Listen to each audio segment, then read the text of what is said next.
Alrighty, good afternoon. I am going to take a few minutes to share with you some techniques for some different types of bowls that you can create. So, and I'm going to just kind of go over a quick run through of how to do each one of them so that you know your options, and then I'm going to let you guys play. So the first one that I'm going to show you guys is called a Pebble Bowl, and basically you take little pebbles of clay that you create and you are going to press them into a bowl mold, a styrofoam bowl, and then you have a piece of plastic as a barrier between the styrofoam and the plastic, okay? The second one that's gonna require a bowl mold is a slab bowl. So this one, if you know you're a slow worker, this is probably the quickest one that you can do. It's basically where you pound out a piece of clay flat and you can add texture to it by pressing things into it. I have lots of different textures that you can choose from. I have some smaller textures that actually make some really pretty bowls. I also have some hard plastic textures as well. So you have some choices there. But basically you add texture to it after it's flat, and then you can cut the edges if you'd like to, or you can leave them free form, and then you drape it into your bowl mold, okay, and you can see sort of how that one fit inside of there, and then you let it dry, okay. You can see that I attached this leaf on here. You can attach things on there if you'd like to, and I can show you guys how to attach, but that's another option. But this is definitely the quickest bowl for you if you know that you're a slow worker, okay. This last technique, you do not need a bowl mold for. It is a hand-built bowl, so it's free form. But it's called a coil bowl, and these are two different types of coil bowls.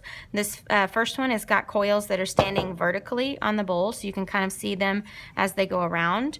I also added, you can see a few pebbles in there and a few longer coils in there as well. And then this bowl is just simply coils that have been wrapped up around and stacked on top of each other, okay? So you have some options, okay? Just a little clay knowledge for you.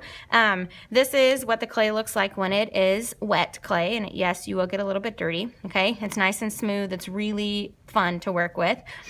This is what clay looks like after it has been drying for a few days, and clay at this state, it's very fragile. It can break really easily and crumble. You basically have to let clay dry for about 2 to 3 weeks before you can fire it. Otherwise, your clay will be wet, and if you have wet clay, then it will burst in the kiln.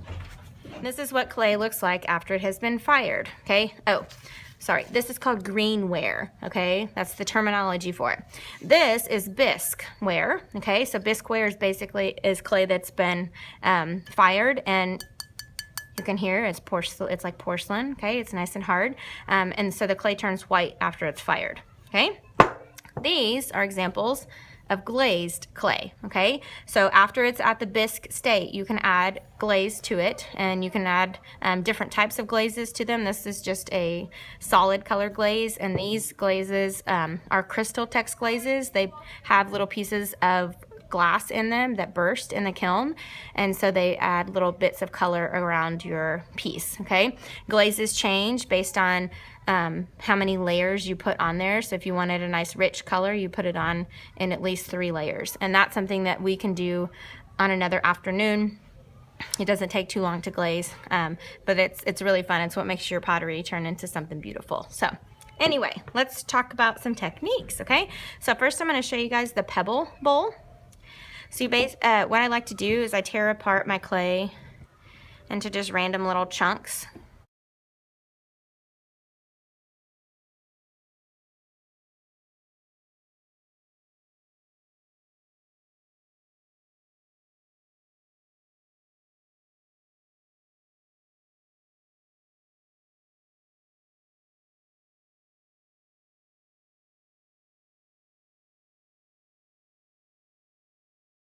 So to do this one, like I said, you have to have this bowl mold. You want to make sure that your plastic is stretched out flat and that you have it pressed down in your bowl the best you can. If you don't have the plastic, it will stick to the styrofoam, okay? You're going to also have a bowl of with a sponge in it that's been saturated with water, and it's going to be used for attaching clay together. If you do not attach clay together properly, it will fall apart as it dries. Okay, so you are going to start by pressing a pebble into the corner of one of your edges. Then each consecutive pebble you dip into the sponge and you press it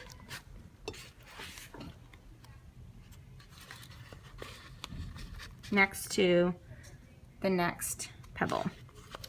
Okay, so notice I'm going around the edge first. Okay, once I get all the way around the edge, then I can fill in the middle with more pebbles, and then you start building up on the edges with your pebbles. Okay, and you can make them as tall as you want. You can fill in the gaps as much or as little as you want, but what you definitely want to make sure and do is that you dip in the water and you press them next to each other so that they stay stuck together really well. Okay. Another variation on this type of bowl is once it's all inside of here and you have all your pebbles on there, you could take your hand and smooth out the middle of the bowl so that it's a smooth inside and a pebbly outside. And that's a variation that you can do if you'd like to change it up a little bit. Okay. Sometimes I've also gone in here once it's done and I've taken one of my tools and I can go in there and sort of refine the pebbles and make them look really, really pretty. But honestly, they look beautiful just as you guys make them. So you don't really need this step. It's just if you want to add a little bit of extra work to it. So anyway, that's a pebble bowl. Okay. So next one is a slab bowl. And this one is pretty simple. I'm going to go ahead and tear off a little bit of clay just in case I need to add something onto there.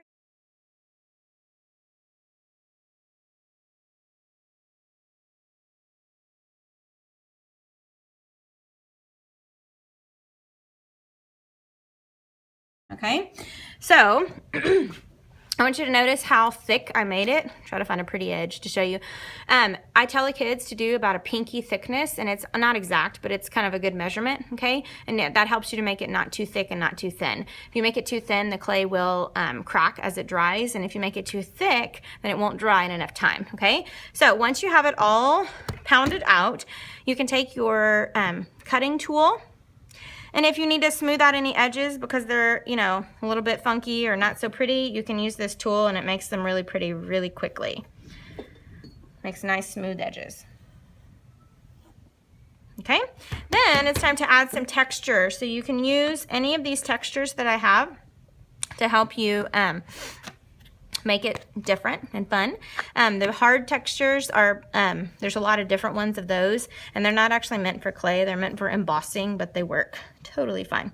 I tell the kids to be careful of pressing the texture on the edges, because if you press on the edges, you're going to end up getting this line on your texture, and you don't want people to see that there's a line where you added the texture on there. You want it to look seamless. So when you press, try to press just near the center of the texture, okay, not on the very edge. So it doesn't look exactly pieced together. Okay. So once you have your texture, you're going to go ahead and lay it inside of your bowl. If you want it to be a very shallow bowl, then you can just gently drape it in there, gently press, and you've got yourself a bowl. Really simple, okay? If you'd rather it be a little bit of a deeper bowl, then what I like to do is I'll kind of cup my hands around it a little bit and use my fingers to kind of help guide it down into the bowl a little bit deeper. And it already helps it to make it easier to put in there, okay? Then all I do is I gently press an edge as I lift, press the bottom as I lift a side up, okay? And you can kind of manipulate this how you want to, or you can just let it happen naturally. But the wavy edges are really fun, I think, and they make for a really pretty bowl, okay? So once you have it as deep as you'd like it, all you're going to do is come in here with your finger, or you can even use the sponge with the water and just smooth out your edges so that they're really pretty and neat, okay? If you were to attach something on, like I did with this, let me show you how to do that, okay? And that's where the little toothbrushes are coming into play, okay? So let's say I wanted to make something, and I'm just gonna be very quick so that I don't waste any more of your time. I'm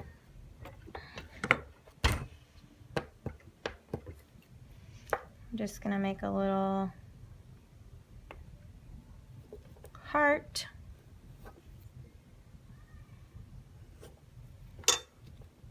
Okay, what you're gonna do to attach, you're gonna use your toothbrush, and yes, I did raid my son's toothbrush drawer, so I have several kid toothbrushes in here. And you're gonna scratch up the surface of where you're sticking, or what you're sticking on. Then you're gonna figure out where you're gonna put it, and you're gonna scratch up the surface of where you're going to put it onto. Okay? And the purpose of this, and when you put it on, guys, you just push and wiggle. Okay, and that ensures that it's gonna stick on there and stay and not come off, okay?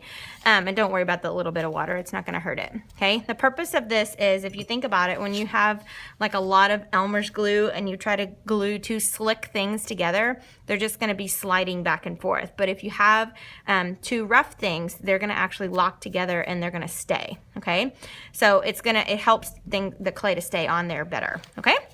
So that is your slab bowl. Last bowl that we're gonna do is the coil bowl. So to start the coil bowl, you need a base. So you start off by rolling a coil. And I like to start in my hand and then I use the table after that, okay? So, and to me, it's a little frustrating rolling on this, whatever it's called, this sheet that I have on the tables, but if it is frustrating to you, then I can uncover a table to let you guys do this, but the kids did just fine with it. No one complained, so whatever you guys feel is best, okay?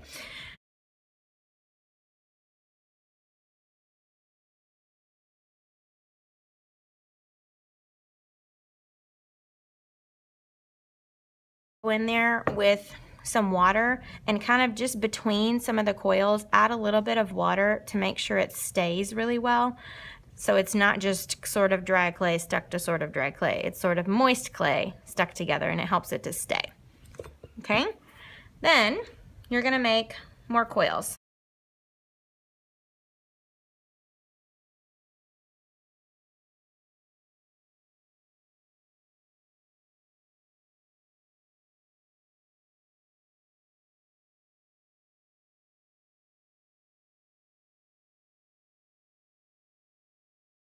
If you're doing just a normal coil bowl like this one, you're going to take the coil and you're just gonna pile it up on top of itself around the edges, okay? And then again, like I said before, after you do a coil, come back in here with a little bit of water and just kind of push and wiggle it on there so it gets stuck on there really well.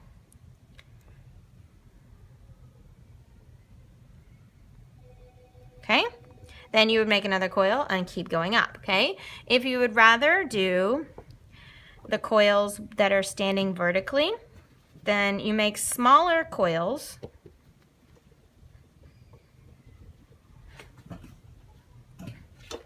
Okay? And I would do like 2 or 3 coils at a time before you start adding them on.